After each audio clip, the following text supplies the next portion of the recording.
안녕하세요. 책 읽어주는 남자 채널 북스입니다. 오늘 소개드릴 책은 만일 내가 인생을 다시 산다면 이라는 제목의 책이고요. 2023년 초인 지금 시점 기준으로 굉장히 오랫동안 베스트셀러로 자리를 잡고 있는 책입니다. 저자는 김혜남 작가님 지으셨고 매입은 출판입니다. 어떤 책을 읽을 때 물론 이 책이 베스트셀러기도 하지만 저는 일반적으로 책을 읽을 때는 표지에 제일 앞에 표지에 있는 코멘트, 작은 코멘트부터 해서 앞표지 안쪽에 보통 써 있는 저자 소개 부분, 그리고 머릿말, 이렇게 프롤로그 차례대로 저는 조금 꼼꼼히 앞쪽을 읽는 편입니다. 그리고 전체 목차에 그 작은 소제목들까지 그냥 한번 쭉 다 읽고, 그러고 나서 책을 읽는 편인데, 이 목차의 소제목까지를 딱 읽고 나면 왠지 이 책은 어떤 책이겠구나, 여기까지 읽으면은 어렴풋이 대강의 그런 윤곽이 좀 잡히는 것 같습니다. 그리고 나서 책을 다 읽고 나면 보통은 요때 느꼈던 처음 느낌이 크게 다르지 않는 경우가 많습니다. 보통은 그렇더라고요.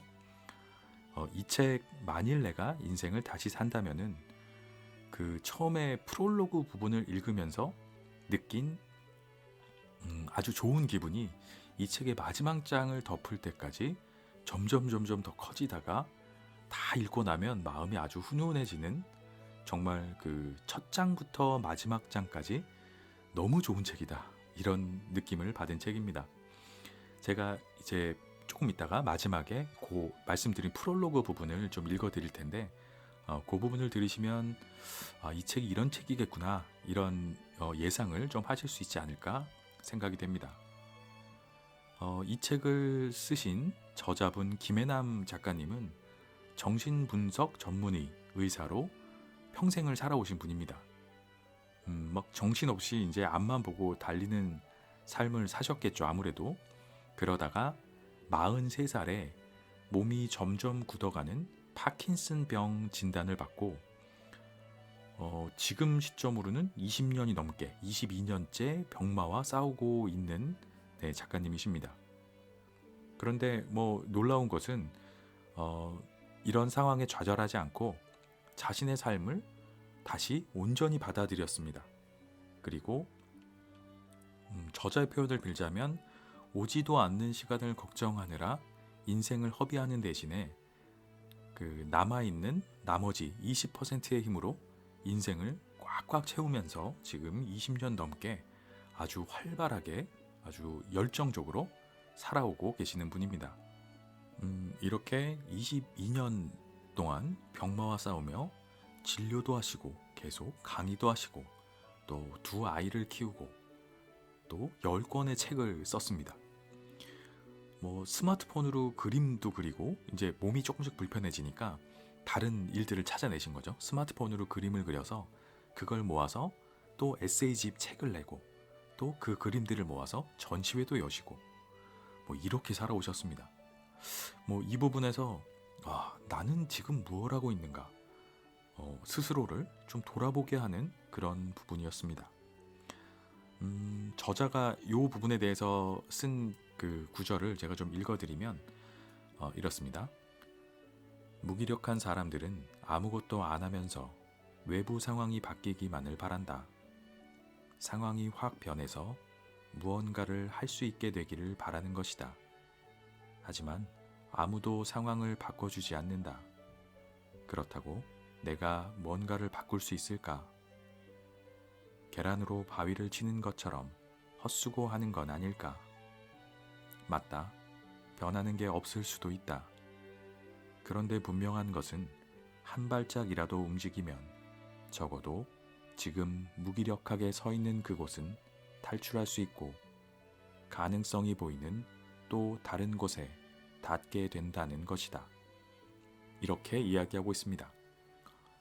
굉장히 느끼는 바가 많다고 생각합니다. 그렇게 가만히 있으면 아무 일도 일어나지 않죠. 한 발짝이라도 변하지 않을지라도 모든 상황이 한 발짝이라도 움직인다면 그 무기력한 채 서 있는 거기서는 벗어날 수 있지 않느냐. 네, 이런 이야기입니다.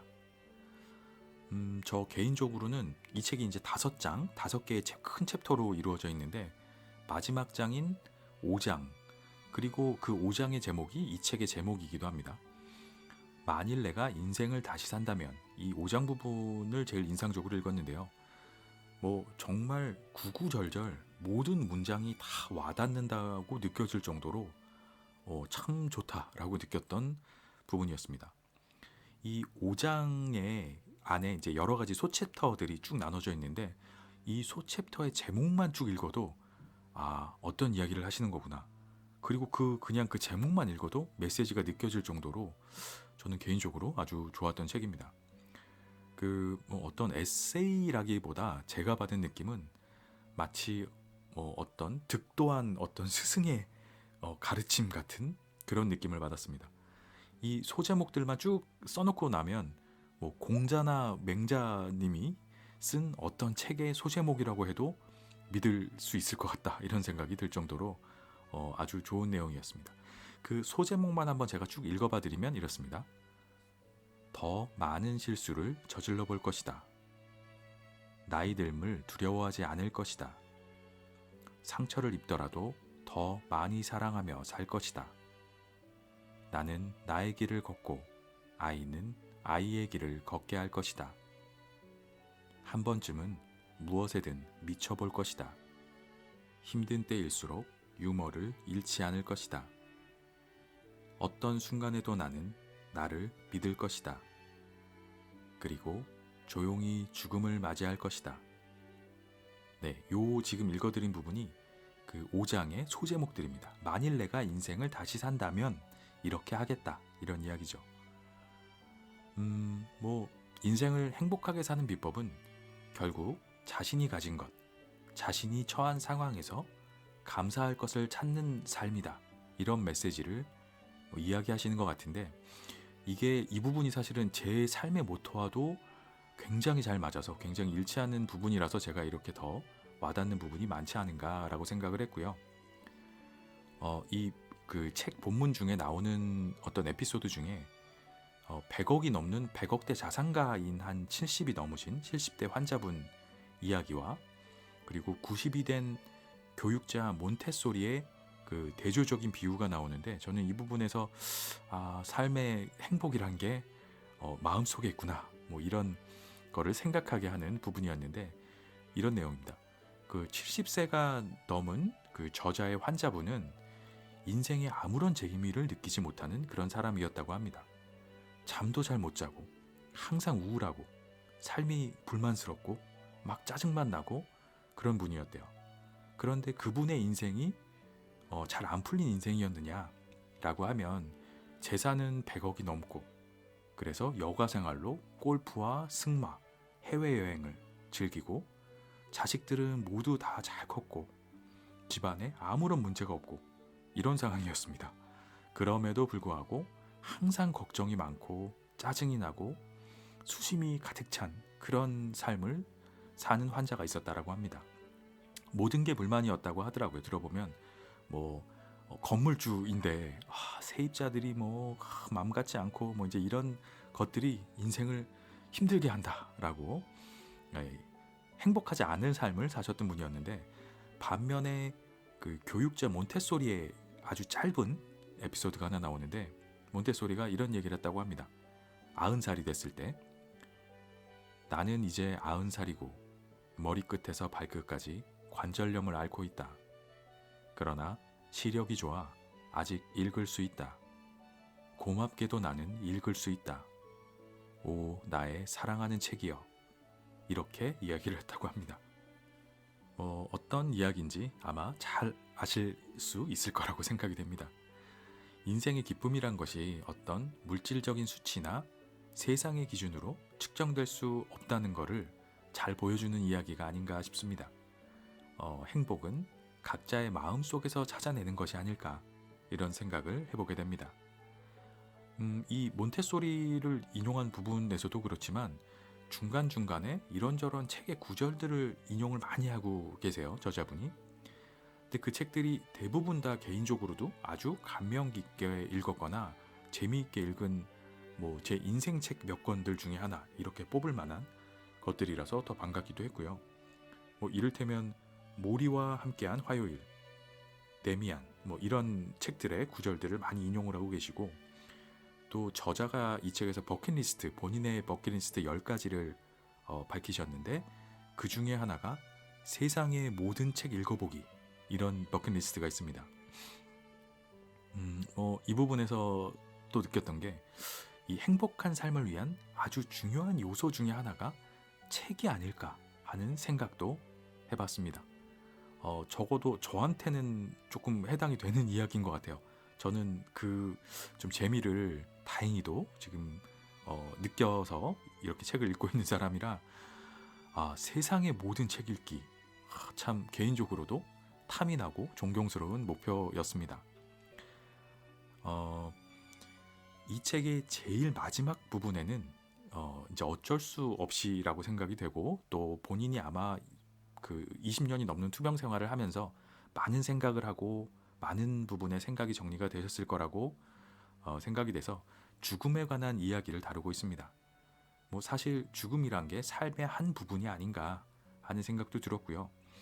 그 저자분이 이런 오랜 세월 동안 정리해 오신 생각이라 그런지 이 부분에서도 아주 탁월한 통찰력과 어떤 깨달음을 가지고 계신 것 같다라는 느낌이 들었습니다.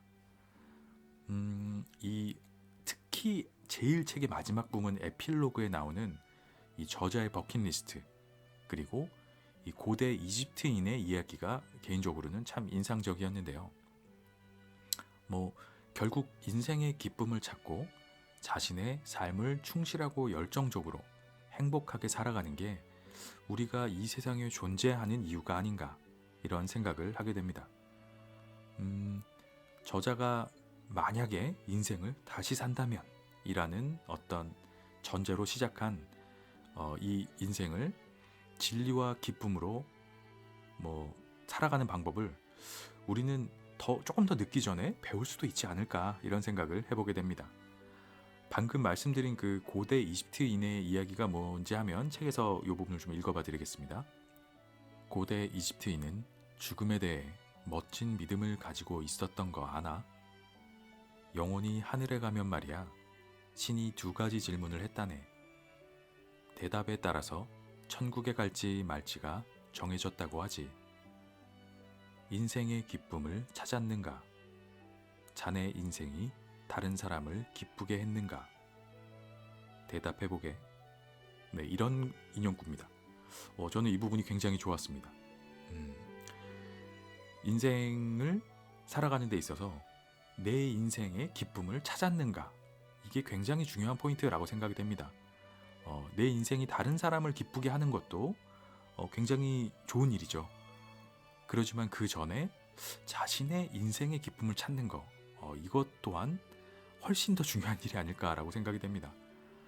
뭐 인생을 다시 산다면이라는 책이긴 하지만 사실 사람이 인생을 다시 살 수는 없는 노릇입니다.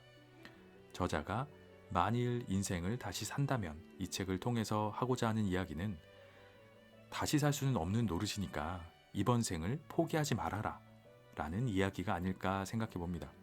그리고 결코 이번 생은 망하지도 늦지도 않았으니까 인생의 기쁨을 찾아서 한 발짝만 움직여봐라, 이런 이야기라고 생각이 됩니다. 뭐 세상에 늦은 시점은 없다라고 생각이 됩니다. 지금이라도 당장 그 침대와 한 몸이 돼서 스마트폰을 들고 있는 내 몸부터 한번 일으켜보면 세상이 달라지지 않을까, 이런 생각을 해보게 됩니다.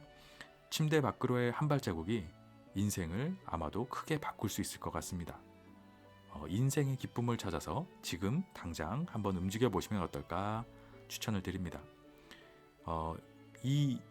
어쩌면 그 첫 걸음으로 해서 아주 좋은 일 중에 하나가, 그 첫 단계가 책을 읽는 거일 수도 있다라는 추천도 드리고요. 네. 그런 의미로 이 책의 프롤로그 부분을 한번 읽어봐 드리겠습니다. 그 부분만 들으셔도 굉장히 많은 생각을 하실 수 있을 거라고 생각드리고요. 꼭 한번 읽어보시기를 아주 강력하게 추천드리는 좋은 책입니다. 만일 내가 인생을 다시 산다면 벌써 40이 된 당신에게 해주고 싶은 말들 42. 김해남 지음. 메이븐. 프롤로그. 파킨슨 병이 내게 가르쳐준 것들.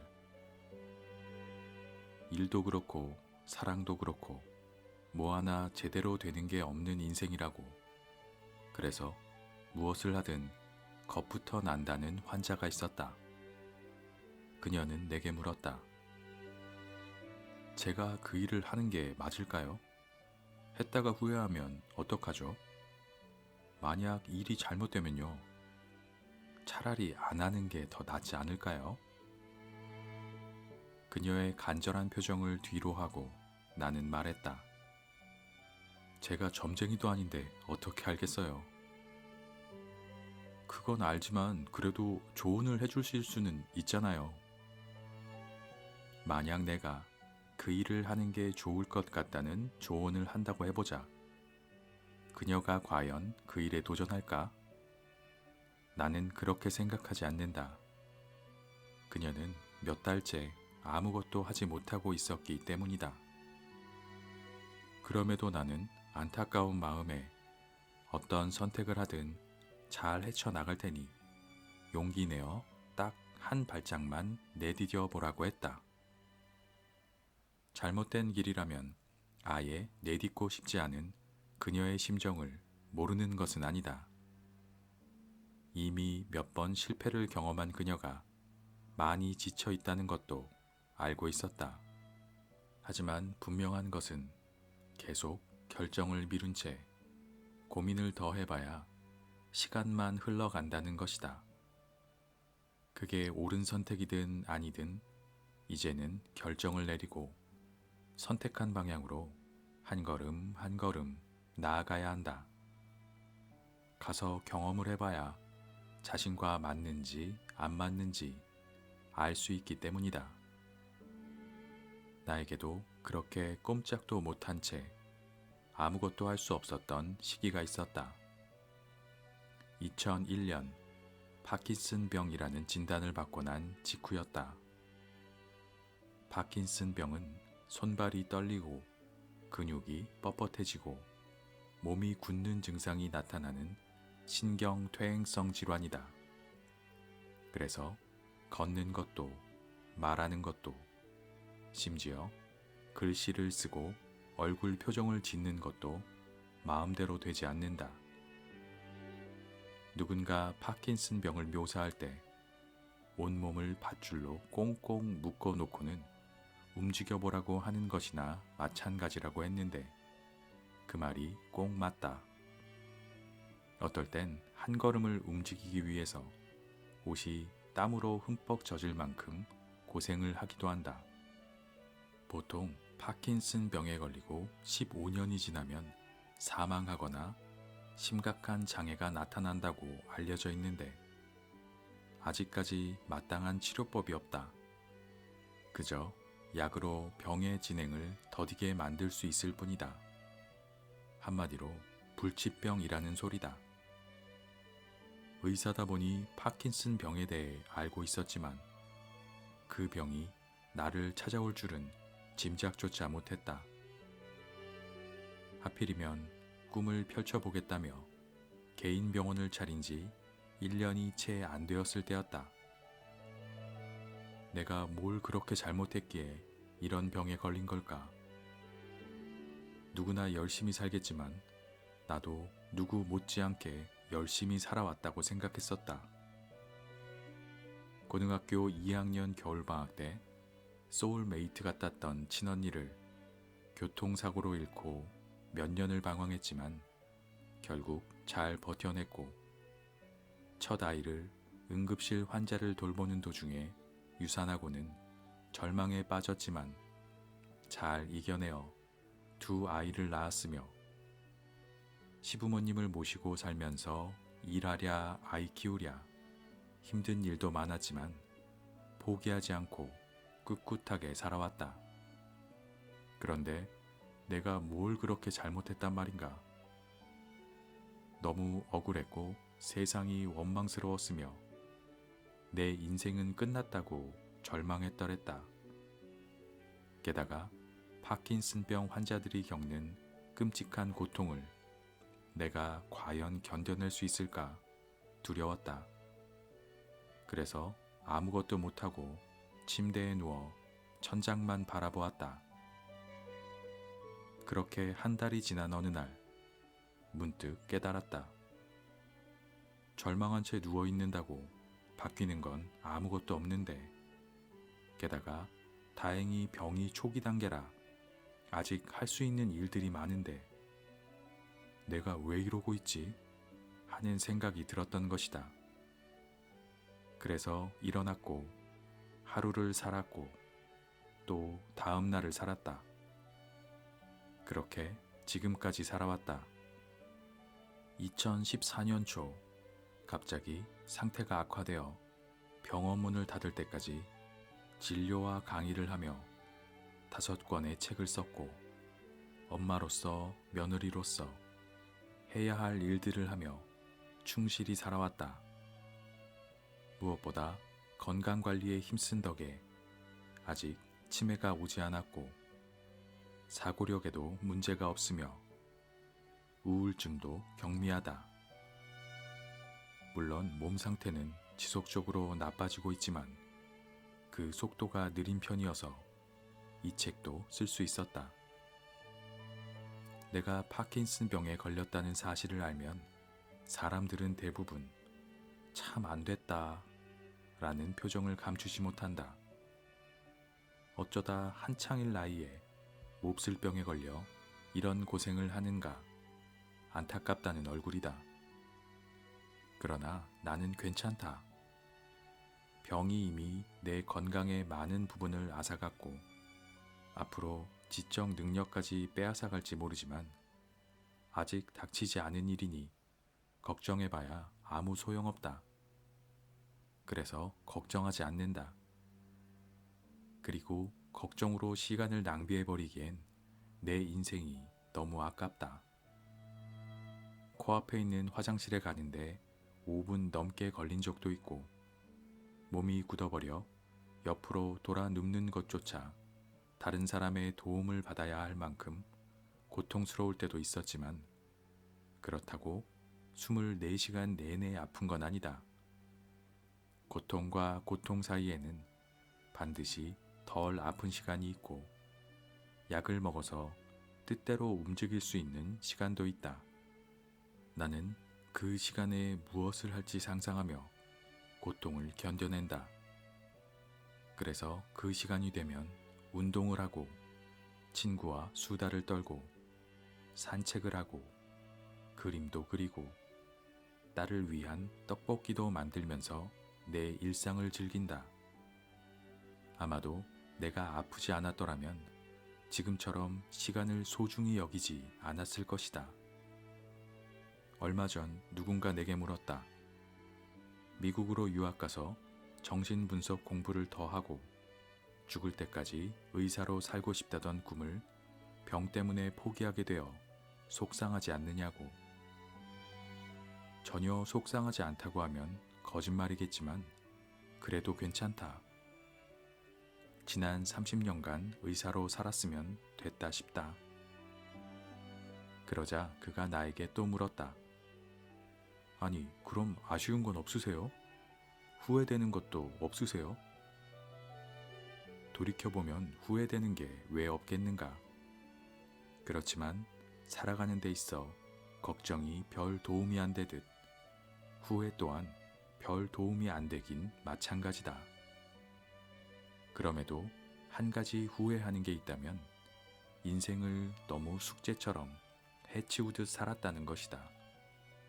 의사로, 엄마로, 아내로, 며느리로, 딸로 살면서 나는 늘 의무와 책임감에 지어 어떻게든 그 모든 역할을 잘 해내려 했었다.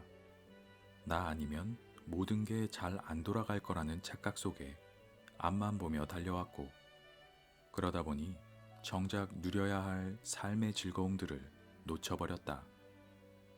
아이를 키우는 기쁨도, 환자를 돌보는 성취감도 제대로 만끽하지 못한 채 스스로를 닥달하듯 살았던 것이다. 그래서 이제는 그러지 않으려고 한다.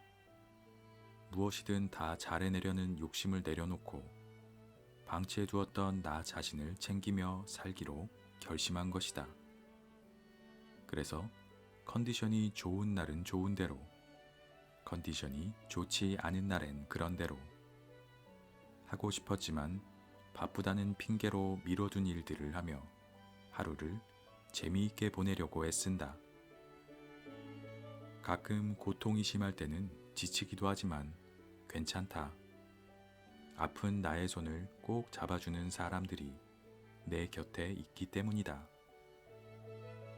그리고 무엇보다 나는 하고 싶은 게 아직도 참 많다. 병 때문이기는 하지만 의사 일을 관두고 나니 또 다른 세상이 열렸다. 중국어 공부도 제대로 해보고 싶고 진짜 끝내주는 요리를 만들어 사람들에게 대접하고 싶고 서해, 남해, 동해를 한 바퀴 쭉 둘러보고도 싶다.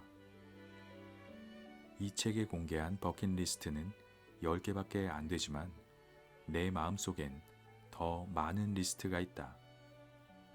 그렇게 지금 이 순간에도 꿈꾸기를 멈추지 않아서인지 사는 게 재미있다. 앞으로 병이 악화되어 책을 더 이상 쓸 수 없게 되더라도 나는 그때그때 할 수 있는 일들을 찾아 하면서 재미있게 살고 싶다. 이왕이면 다홍치마라고 어차피 사는 거 재미있게 살다 가면 좋지 아니한가. 2015년 봄날의 김해남.